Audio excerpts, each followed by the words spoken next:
Welcome to the Encore Audio Archives YouTube channel. I'm Taper Dave, and this is my channel. I've uploaded hundreds of talks here that I've recorded at meetings in West LA, and I've also recorded conventions starting in 2013. I've got a bunch of those up. And Walt and Mary Murray, the original owners of Encore Audio Archives, started the company in the 80s, and Walt recorded Joe and Charlie's and a bunch of stuff down in Vista, California. My sobriety date is June 20th of 1994.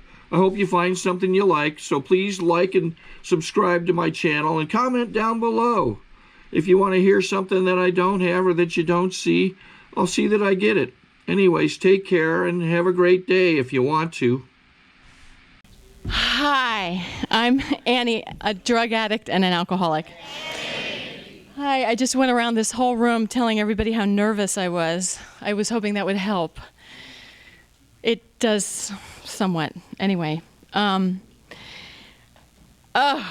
God. It's been a while since I've spoken, and it's been a while since I've been to this meeting. I used to come to this meeting because of the cute guys. And it hasn't changed. There's lots of cute guys here. Woohoo! And Rustum kept saying, party, we're going to have a party. We're here to have a party. We're partying. We're going to party. So that's what we're doing right now. I've known Rustum since he was 11. Okay? And he and his father and my boyfriend Taylor used to argue about who was going to go first. Does anybody know what that means? Who was going to shoot up first? And I was always the last one, and it really pissed me off. It was a wonderful environment for an 11-year-old to grow up in. Rustum was really cute then, and he's still really cute now. And I remember when you walked in, when you came to AA, Rustum had a face like a pizza.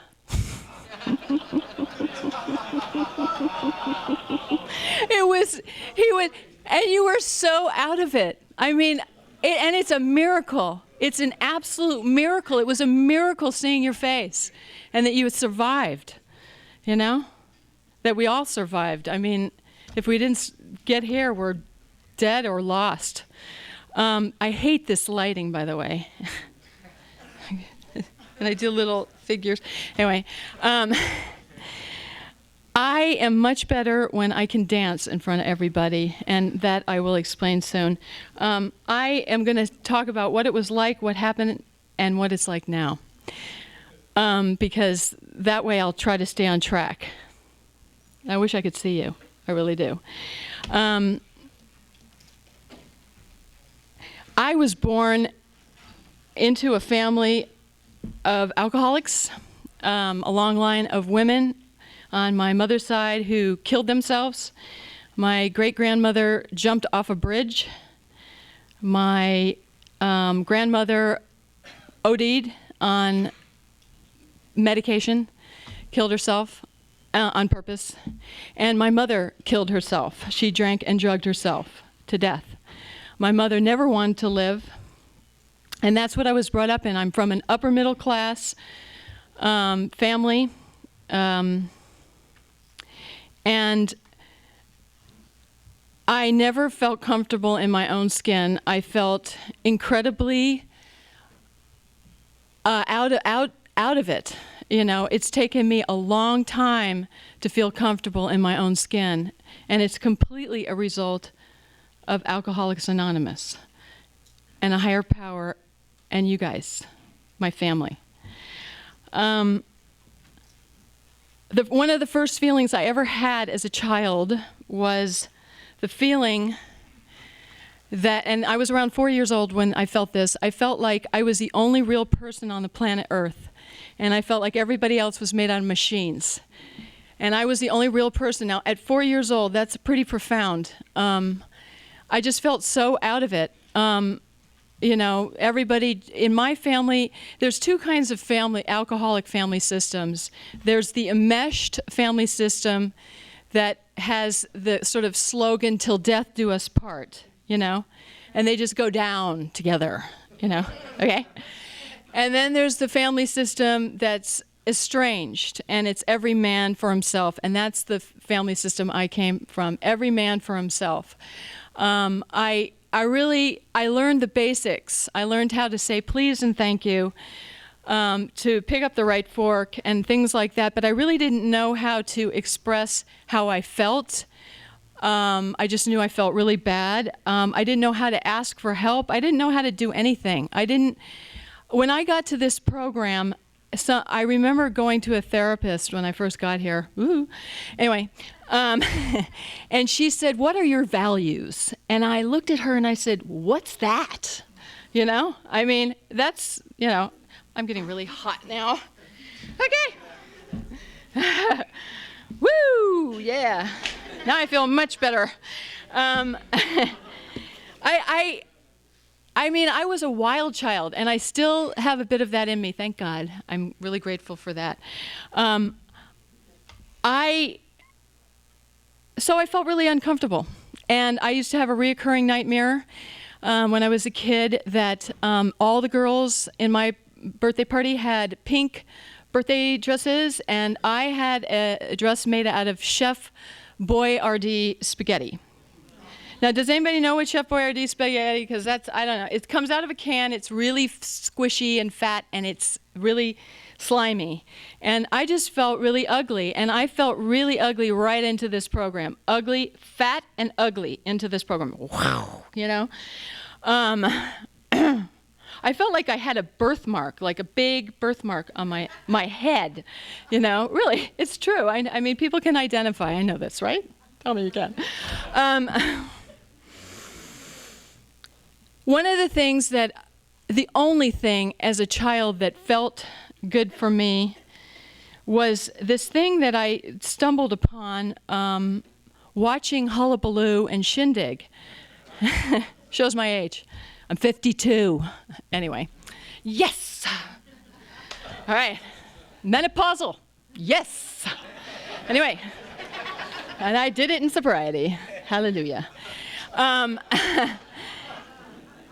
I watched Hullabaloo and Shindig. For those of you that are too young, it was the first shows, rock shows. They had bands, and they always had dancers. You know, the dancers would come out and do these things, and I would copy all the dancers, and I started dancing. And next thing you know, I was I'd be at somewhere, and I'd be dancing, and everybody go, "Wow, you can dance." Now, I up until that point felt like the biggest nerd, just like fat and ugly. Okay. That's what I felt, fat and ugly.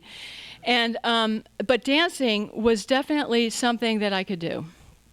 And that just kind of went right into my using. And basically what happened I don't know when I started using. I know that I started drinking when I was 12. I know that I was one of these kids that I couldn't wait for Thanksgiving or Christmas because everybody got to drink wine, and I wanted to drink wine. And I don't remember the first time I drank. All I know is that I drank until I got completely wasted, and that's how I drank. I got better as I got older, but initially I just drank and I got smashed. And when I was around 15 years old, somebody said, "Hey, why don't we shoot some speed?" And I thought that was a really good idea because I wanted to be a nurse, you know? I wanted to be a nurse. So I thought it was really kind of interesting, you know? And I'll never forget the feeling I had when I shot speed at 15 years old. I was in Bill Reed's bathroom in Phoenix, Arizona. I remember the bathroom. I remember the bathtub. I shot the speed, and I thought, I nirvana. You know, it was like instant fix. I mean, I used to carry around my own bottle of methadone and my own works with me at all times. I would shoot up all my friends. I was really friendly. And, you know, in the bathroom between classes, you know. I was really a great kid. I started getting arrested around that time for shoplifting. I started shooting anything I could crush up and put in a needle. I got hepatitis by the time I was 16. You know, I started getting arrested when I was 15. I went down, I decided with Larry Naughton and I decided that we wanted to go to Peru. We didn't want to go to school anymore. We were going to go to Peru. So we ditched school. We changed our clothes. We got out on the street. We stuck our thumbs out. This guy drives up in an MG. I remember it. We get in. He goes, "Where do you want to go?" I said, "California." And he goes, "No. We want to go to Peru." I'm like, "Oh, yeah, right, Peru. Okay." And he goes, "Okay, I'll take you down to as far as Nogales." And I say, "Okay, cool." So we go down to Nogales, and while we start brainstorming, we have to figure out how to survive down there. And so we figure, hey, we'll get a bunch of pot and we'll bring it across the border and we'll sell it and make money so we can go to Peru. And that's the first time I got arrested, was at the Nogales border and on the Mexican side. So they put me in jail, and I remember the guy, he was fingerprinting me and saying, "I have a daughter your age." And I wanted to just say, "Fuck you!" I mean, that's how I felt. I was just like one big screaming, "Fuck you." I was so mad and so crazy. Wasn't I fun? I've changed a lot. Anyway. I just kept getting arrested. I got arrested for possession, for selling, they finally threw me into a nut house because it was either that or jail.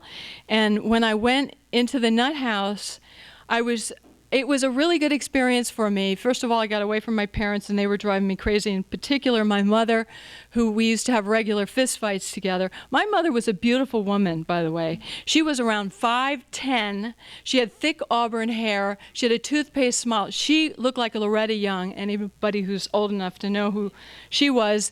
I mean, she was beautiful. She was beautiful, and she was miserable, and she was an alcoholic. And they came down to pick me up at the Nogales jail, and she was drunk when she was there. And I remember standing in front of the judge, and he looked at me, and I'm like this. And he looked at me and he said, "Listen, little girl, if you don't respect authority right now, I'm going to throw you back into that cell." I was in a cell, like a real cell, like something out of a movie set. And I looked at him and I went, "Oh." And I knew at that moment that you don't mess with that guy. You don't mess with the police. I just learned. I learned the hard way, almost everything at that time. During this time, it's amazing I'm alive. I OD'd so many times. I didn't want to die.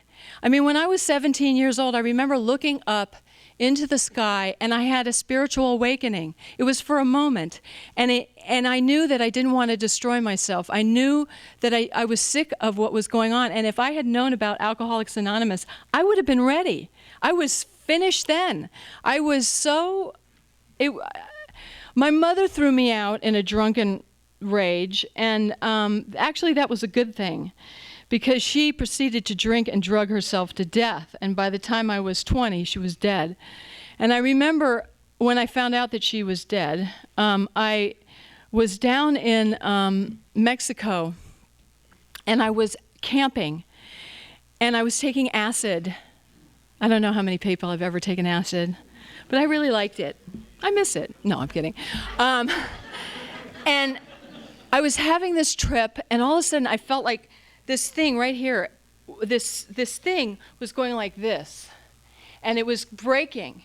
And I had to get home. I had to get home. I had to get home. I had to get home. I had to get home. I had to get home. And I made Patrick, and I got in the car, and I drove his car, and I drove home. I hadn't talked to my mother in 6 months. And I called, that's her. I'm just kidding. And she was gone. She died. You know what I did? I went over, I got my father's bottle of Early Times. I sat in his chair and I drank it until I was in a screaming blackout. I don't know how many of you have ever had a blackout, but I used to have the most violent blackouts. You probably remember them more than I do, Rustum, because I don't remember them. They were blackouts. All I remember about them was that people would say, you know, you really should call that person. I'd go, no, I'm not going to call that person. Incomprehensible demoralization. It was just constant. It was constant. And basically what happened was I loved to dance, and dancing kept my head above water just barely. And what I would do is I decided to become a professional dancer. I was told by everybody that I'd never be a dancer. I was told by my parents, by my teachers, by the world that I'd never be a dancer. And I was so tenacious, or whatever the word is. I was just so like, fuck you. I mean, that was my motto, you know, it's like my mantra. I just did. I became a professional dancer. And what I would do is I became this periodic functioning alcoholic. I would drink, you know, I'd binge out, and then I'd stop, and then I would, you know, go dance, and then I'd binge again, and the binges got closer and closer. And to make a long story short, I'll, you know, he wants me to tell a bunch of war stories. Okay, I'll tell you one. This is the kind of alcoholic I was. This is my favorite. I'm at my boyfriend's sister's wedding. It's a Catholic wedding. Huh? It's a Catholic wedding, okay? It's beautiful summer, sunny day, night, evening, you know, beautiful. And everybody knows what's going to happen. I start drinking champagne, and I keep drinking champagne until I got to this, I don't know about you, but when I drink, you're fucking my boyfriend, and I'm going to kill you. And that's where I went to, okay? Woo! You know, there I was. And this was in a beautiful, beautiful wedding. My boyfriend's 6'5" and 6'4" brothers had to drag me, kicking and screaming, out of this wedding. And his mother comes up to me, who I didn't like because I knew she was judging me. She was like this very pious Catholic woman. And she goes, oh. And I just went and kicked her right in the stomach. And that's not all I did, okay? I ran across the parking lot because they were so shocked what I did. And this is in daylight, right? I jump on my boyfriend's car, his truck, and I start ripping his windshield wipers off. Now picture this, me on a truck, ripping these windshield. This is where I was at. This is what I was like. I was insane. And I stopped drinking for 2 years after that. I shot heroin, but I knew I was an alcoholic. And what got me back to alcohol, basically, was freebasing. Go figure. You know, I was freebasing till I was like this.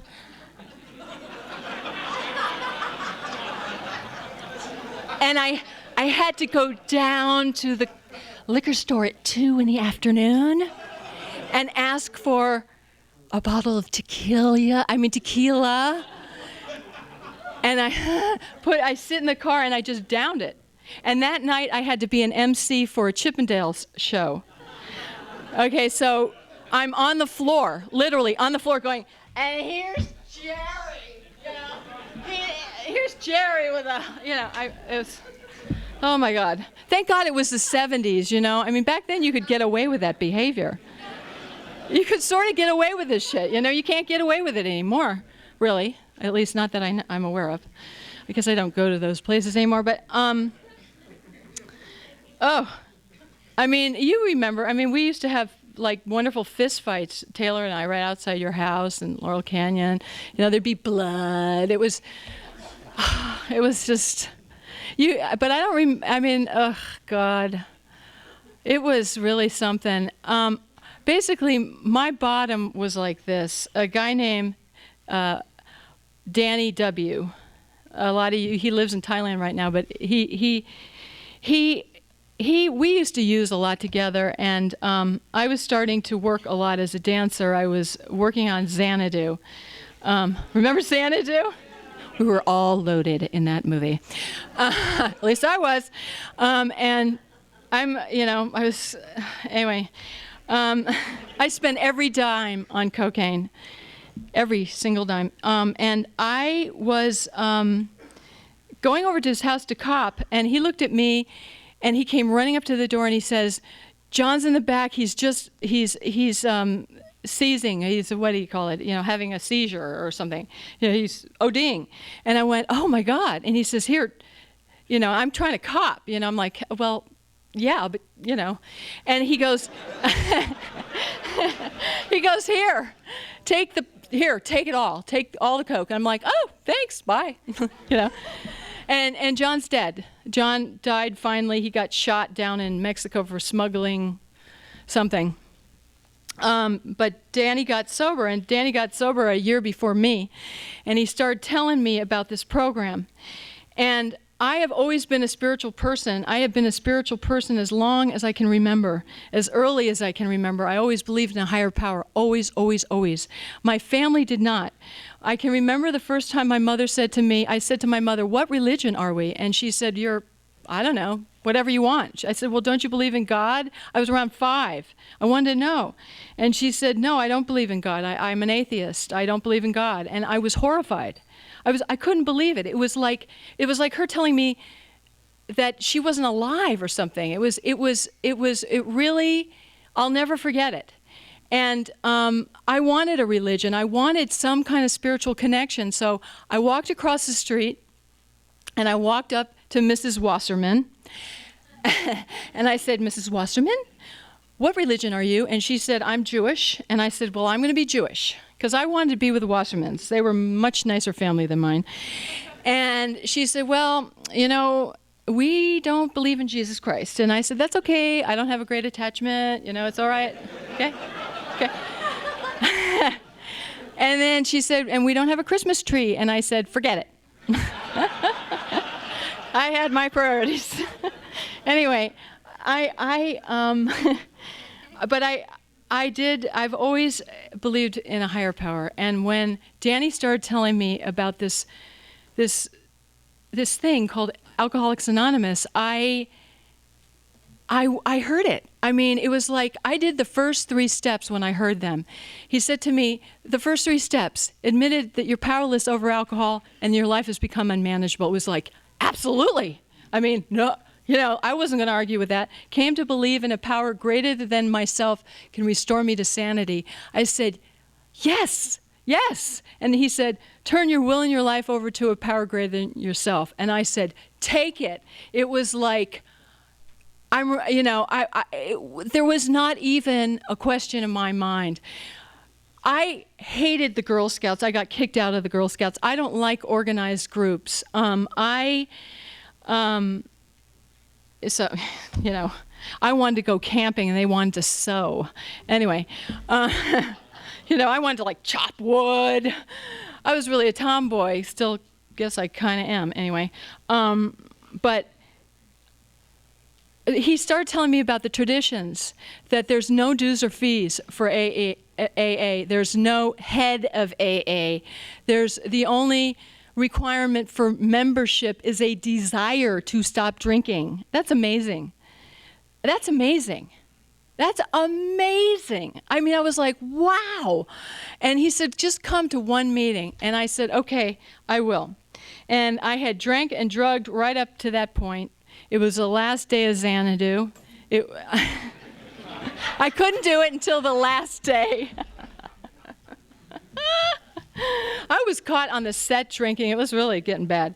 But anyway, I walked into my first meeting, and this is not the story that everybody has, but it is truly my story, so I'm going to tell it. And I walked in, and I felt like I had a huge ball and chain that had just been taken off me. I felt like I came home. I felt like you're my family. And I have never, ever, ever looked back. Never. This is it. This is it. This is amazing. Everything that I have today is completely and absolutely a result of this program. And my life is amazing. I mean, I have a husband who's amazing, and he's sober. And I have, where's Natalie? Natalie, raise your hand. Just let me see where you are. Oh, there you are. And where's Paul? Where is he? Okay, is that you? Okay.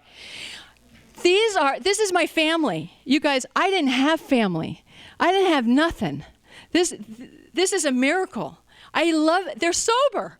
I mean, what more could I ask for? It blows my mind. And the whole time, I'm going to be 25 this year. 25 years sober. That's unbelievable. I mean, I don't even believe it myself. It's like, and I have done so much. How much time do I have? Oh, I better get to I want to tell you, my early sobriety was different. That's for sure. When I found my sponsor when I had 90 days. Her name's Tracy. She has around 30 years now, and she was the best. When I had around 4 months, I got a job singing and dancing backup with Tina Turner. Okay? And it's funny because I was kind of like, I was detoxing. I don't know about you, but I wasn't looking so pretty. I mean, I was kind of like, boop, yeah, rolling on the river, right? Anyway.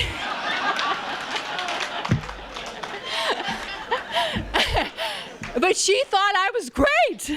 What's really funny is she thought I was a great singer. I had never sang in my life. And she thought I was an okay dancer. I had been dancing for, 15 years or something.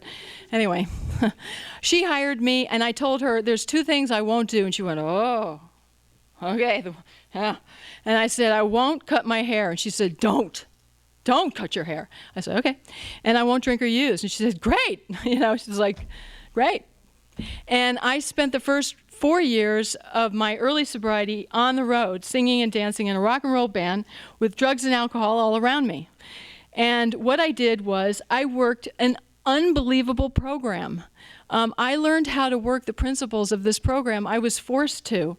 It was a blessing for me. It's not for everybody. It was a blessing for me because I get so flustered and so almost ADD when I'm in a big crowd and I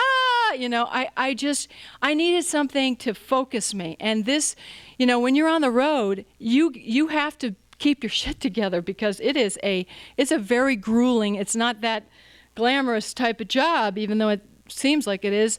I mean, back then in '79 when I started working with Tina, we were doing 2 shows a night. We were doing the Fairmount. We were traveling in a bus all together. And the guys were doing coke and alcohol. And I'm, sometimes I would do the Namyo Renge Kyo back in the bus with Tina and Lejeune, the gal I danced with. But what I did to stay sober was I brought the big book wherever I went. I read it every night. I got on my knees every single night. I prayed God for, to help me because it wasn't easy. There were times when I was so surrendered. I'd be in so much pain. I'd be just so crazy that I would have to, being on my knees wasn't enough. I had to get on my face, I mean, I did. I mean, I just had spread eagle on the floor. It's like, God, please take it, Oy. I mean it. I felt fat and ugly for the first 2.5 years of my sobriety. One of the greatest gifts my sponsor gave me that works even today is writing. Most people hate writing. I write. I wrote constantly when I was new, and what I wrote every day was, I feel fat and ugly. But what I did also write was a lot of my fears and resentments and how I was feeling. And what happened was I got it on the paper and I got it out of me. And to me, writing was like some kind of connection. It's been a process of a conscious contact to a power greater than myself. My idea of a higher power, which is what this program is about, has evolved over time, and it has become sort of this thing that I can't say is an he or a she or an it. It's so beyond my understanding. It's all I know is it's what connects us. It's what it connects us. We have bodies, but we have something that connects us all. And that's why this works, because we're a fellowship and we help each other. We don't do this alone. We don't even live. We can't even survive alone. Anyway. So I want you to know that I have been in Cologne, Germany, okay, on a day off with the whole band fucked up in a bar, drinking, going crazy, and I have been the one on the table, stone cold sober, dancing, honey. Okay? All right? I just want you to know that you can do this. You can do it, and you can do it like, yeah, like just so much better, instead of, yeah, like this. I mean, I have grown up in this program. When I came, believe it or not, I've grown up. The growth that I really saw in my early sobriety was, I went and danced with Tina. I was constantly obsessed with myself. I'd be on stage like this. Okay. And I'd be going, they're looking at me, they're judging me, they hate me, I know they're looking, I know that was me, okay? For the first 5 years. I went back after a few years, and I had around 10 years, I think, when I went back with Tina, just under 10 years. And it wasn't about that anymore. It was about, what can I do for you? What can I give you? Let me give it to you. Ooh. Because what I got turned on to was being of service. That is truly where you get freedom from the bondage of self, is through service. And that, I'm telling you, is one of the greatest gifts I've gotten, is peace in my own skin, that I never, ever, ever had in my life. And freedom. Most of the time, I'm still self-obsessed. I still have, a little grandiosity. I'm going around the meeting saying, I'm nervous. Like, whatever. Let's see. My life, I actually, this is another important thing, and then I'm almost done, is I've done things that I never thought I would do. If somebody had told me I was going to go back to school when I was dancing with Tina Turner, which a psychic actually did, I would have told him, screw you, I'm never going to do that. Are you crazy? I went to 5 high schools. I got kicked out of a few of them. No. Well, I went back to school. I got my bachelor's, I got my master's, and now I have a private practice. And I've been in private practice for 10 years. Who knew? And I love what I do. I get to, instead of being on stage, which was a wonderful thing, it was a very fun, exciting thing. I get to connect with people one-on-one. They let me into their lives. It's really, truly a spiritual place that I get to be. I have done so many things in my sobriety. I did hospice work for around 2.5 years. I've been a buddy to a person with AIDS in my sobriety. This is who I've become. It's not who I thought. I never thought I'd live to be 50. But I am. I'm 52. I outlived my mother. She was dead by 51. Thank you for asking me. He basically hogtied me and, trapped me, and he kept saying, it's going to be a party. We're going to have a party. I'm always ready for that. But I'm really grateful that you've listened to me, and thank you for letting me be of service. Thank you.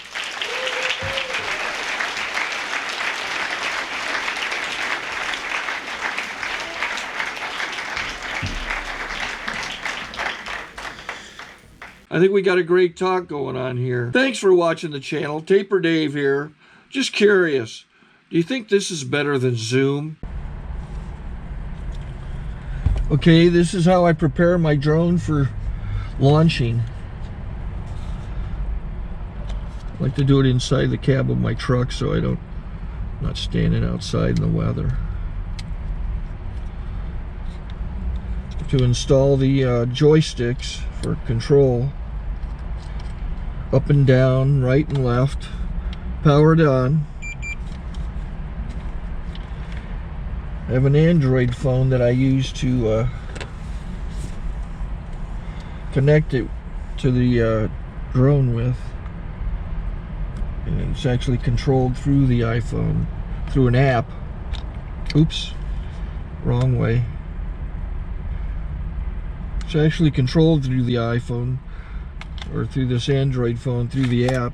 It's actually controlled through the Android phone through an app, and you connect it through this short connection right here.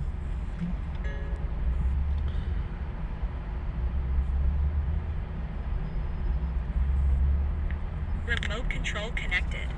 Remote control's connected. So I pull out the drone. I have to extend the legs. Long legs extended first, then the short legs. Remove the gimbal protector. Set that aside, then power it on one short burst and one long burst. I lay it down. So I have to go to calibrate. So the drone's not connected yet. It shows you here as this drone gets disconnected, even though the remote's powered on. So the drone has to establish it's connected. So I go into the app to calibration mode. First I'll calibrate the remote controller. Start calibration. Out, in, oop, out, in, up, down, and then this little wheel is to control the gimbal. So it's calibrated. Go to gimbal calibration, start calibration, and then it calibrates the gimbal. I don't know if that shows up. The gimbal's moving all over the place. Changes, you can see it on the video. And I'm calibrated to take off. It's acquired 7 satellites at the moment. There are 26 satellites up in the sky, which it has to acquire before you can take off. So it's connected. It's got enough satellites. This is white. I can go to press this little arrow button, swipe right to take off, and it would start the motors if I slid this to the right. But I'll wait till I get outside. Don't want to do it inside.